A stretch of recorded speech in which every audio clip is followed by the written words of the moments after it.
Бүгүн жогорку кеңештин жалпы жыйынында жаңырган жылдан баштап күчүнө кирген жаңы кодекстер боюнча өкмөттүн маалыматы угулду. Тиешелүү комитеттердин жыйынында кабыл алынган токтомго ылайык кодекстер боюнча маалымат берүү үчүн өкмөт башчы Мухаммедкалый Абылгазиев жана башкы прокурор Өткүрбек Жамшитов баштаган өкмөт мүчөлөрү келиши керек эле.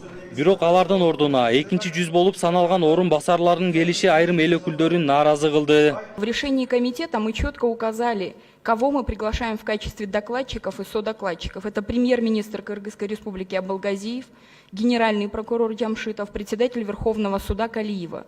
Поскольку данный вопрос имеет очень высокую значимость и необходимо совместное обсуждение между всеми представителями разных ветвей власти институтов дальнейших действий по реализации судебно-правовой реформы.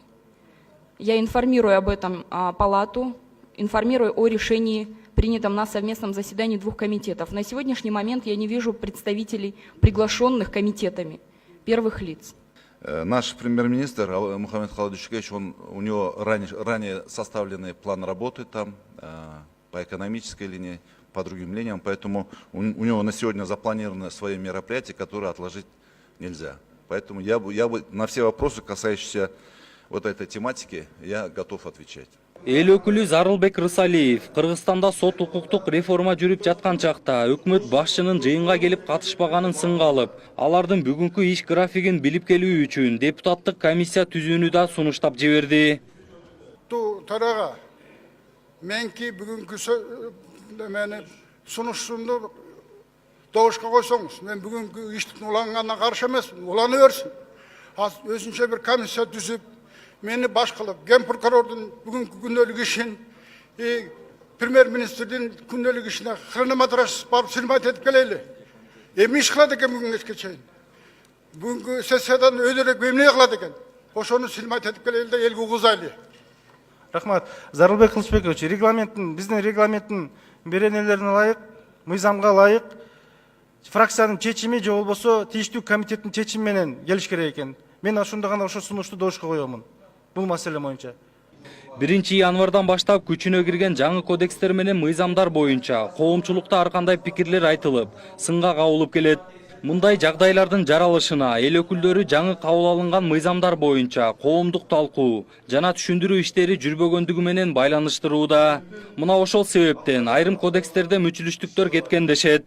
Жанагы ГАИ боюнча дагы айтылган боюнча юрлицого 55 миң, жөнөкөй жаранга 17 миң деп ичип алып түшкөн болсо, бул боюнча закон жүрөт азыр. Анан кийин ичип алып түшкөн болсо, бул правасын алыш жок, 17 миңди төлөп коюп кайра кете бере турган болот. Бул дагы туура эмес болуп калат.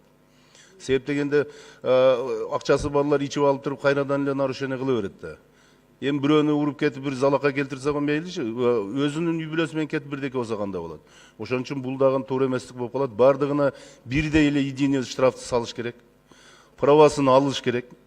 1 жылдан 5 жылга чейин мөөнөттөн ажыратыш керек. Биринчи жолу түшкөн болсо. Анан юрлицого мындай деп, частный лицого мындай десек болбойт. Эгер илгерки эле сайыз малындагыдай эле ичип түштүбү бир жерде должностной лицо, жумушчу орун иштеген жеринен онун этикасын караштырыш керек, одон тышкары ар бир ишкана. Ошого сунуштарды беришибиз керек. Азыр бүгүнкү күндө кайсы статьянын негизинде биз стоянкага коебуз машинаны, ал негиз жок болуп атат бүгүнкү күндө.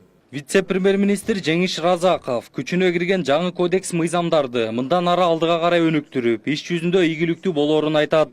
Бирок кодекстердин жоболорун иштеп жаткан кезде өкмөт чыгарып берген корутундулар эске алынбай кабыл алынып калган. Кодекстердин разработкасында эми госоргандардан адамдар катышкан дейт. Бирок өкмөт катышкан жок. Анан негизи процедура боюнча кодекстер долбоорлор даяр болгондо өкмөткө берилет. Корутунду бергенге. Анан корутундуну ар бир кодекс боюнча өкмөт ар бир кодекске корутунду жазып берген. Бирок тилекке каршы. Ошол өкмөт берген корутундагы жоболорду, мындай өзүнчө пункттарды эске алынбай калган да. Ошол эле кодекс нарушениядагы переходный период боюнча жазылган заключенияда, корутундуда. Ошол эле баягы тонировка боюнча бузууну МВД тейлеш керек деген биз корутунда жазган экенбиз. Ал деле эске алынган жок. Ошон баягы биздин корутунду бир 20% эске алынып, калганы эске алынбаптыр да тилекке каршы. Эми азыр кабыл алынып калды. Иштейбиз, күчүбүз жетет. Ал эми эл өкүлү Зиядин Жамалдинов жаңы кодекстерди тез арада кабыл алуу боюнча президенттик администрациядан тапшырма келип түшкөн. Ошол себептен мыйзамдар дыккат талкууланбай туруп, шашылыш кабыл алынып калганын айтат. Ал буга чейин да президент айтты деп, 2-3 окууда дароо кабыл алынып калган бир топ мыйзамдар болгон дейт. Эл өкүлү азыркы болуп жаткан кырдаалга депутаттар, өкмөт жумушчу топ баш болуп баары күнөөлүү деп эсептейт. Мен айтайын дегеним, ушул жерде келгенде, ушу президент айтты деп, бир күндө эле ушу 5 кодексти кабыл алып берип атабыз. Эми талкуулап атабыз. Тескеринче болуп атат да. Мына 2 күндөн бери ушул жерде талкуу жүргүзүп атканбыз, өткөн мыйзамды талкуулап отурабыз да. Биз ошол мезгилде ушундай кылып 2 күн талкуулаганыбызда кээ бир мыйзамдарга биз ошондой өзгөртүү киргизип койсок болот эле туугандар. Азыр эми отуруп алып, андай болуп туруп, бул кемчиликтери бар экен дегенибиз азыр бизге чындыгында өзүбүзгө уят болуп атабыз. Соттук укуктук реформа жүргүзүүнүн алкагында каралган 13,5 миллион евро каражатын кайда жана кандай жумшалганын текшериш керек. Бул тууралуу депутат Курманкул Зулушев маселе көтөрдү. Ал эми депутат Акылбек Жапаров бул каражаттын 3 миллион евросы калкка түшүндүрүү үчүн жалпыга маалымдоо каражаттарына жумшалганын, бирок жарандардын жаңы кодекстер тууралуу түшүнүгү жок болуп жатканын белгиледи. Сиздер так билишиңиздер керек. Биринчи фазасы бүттү, эффективдүү акча таралган жок, колдонулган жок. Демек, местный офис ОБС менен Министерство юстиции башкара алган жок бул акчаны. Экинчи фазасын Министерство финансага өткөзүңүздөр. Бүт акчалардын, накталуу акчалардын баары биздин укук коргоо органдарынын ошо материально технический базага, анан биздин сотрудниктерди кайра окутууга жумшалыш керек да. Ошону эсиңиздерге салып коюн. Урматтуу вице-премьер, 3 миллион евро для средств массовой информации деп кетиптир да. Эмне үчүн биз анан чогулуп мына ызычуу болуп атат Кыргызстанда? 3 миллион евроны түшүндүрүү иштерине жумшашыбыз керек экен деп средства массовой информацияга берилиптир. Ким жооп берет бул акчага? Жок, бул акчага айтпадык, Минфин дагы айтты, биз аркылуу өткөн жок бул акча. Кандай биз ратификация кылып берсек, өкмөт кол койсок, кандай биз тиешебиз жок дейсиңер? Кантип коррупция менен күрөшүп атабыз? 13 миллион 600 миң евронун дайын таппасак бүгүнкү күнгө чейин.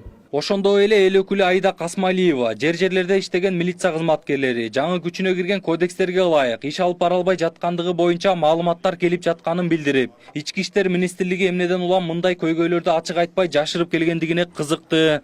Ички иштер министрлигине мындай суроом бар да. Жерлерден силердин кызматкерлериңерден абдан көп суроо талап түшүп атат. Биз иштей албай калдык, жумушубуз парализация болуп атат. Эчтеке жасабай эле отурабыз депчи. Эмне себептен силер жогорку кеңешке келип ошол позицияны билдирбейсиздер да? Баары жакшы деп атасыздар. Ооба, биздин кызматкерлер эскиче иштеп көнүп калган. Алардын арасында жаңыча иштегенге кыйын деген кызматкерлерибиз да бар. Бирок мыйзам кабыл алынган. Мыйзамдын чегинде иштейбиз жана өзгөртүү киргизебиз. Жыйынтыгында өкмөткө, жогорку сот, башкы прокуратура менен биргеликте жумушчу топ түзүп, жаңы күчүнө кирген кодекстер менен мыйзамдарга терең анализ жүргүзүп, андагы кемчиликтерди жоюп, мыйзам долбоорлорун тез аранын ичинде алып келүүнү тапшыруу боюнча токтом долбоору кабыл алынды. Мындан тышкары депутаттар тарабынан айтылган сунуштар дагы кошулат. Токтомду аткаруу мөөнөтү 1 мартка чейин белгиленди. 1 январда 2016-2017 жылдары кабыл алынган кылмыш жаза кодекси, жазык процессуалдык кодекс, жазык аткаруу кодекси, жоруктар тууралуу кодекс жана эреже бузуу жөнүндө кодекс, пробация жөнүндө жана мунапыс жөнүндө мыйзамдар күчүнө кирген. Жодар Бузумов, Арнас Маратов, Next TV күндүн темасы үчүн.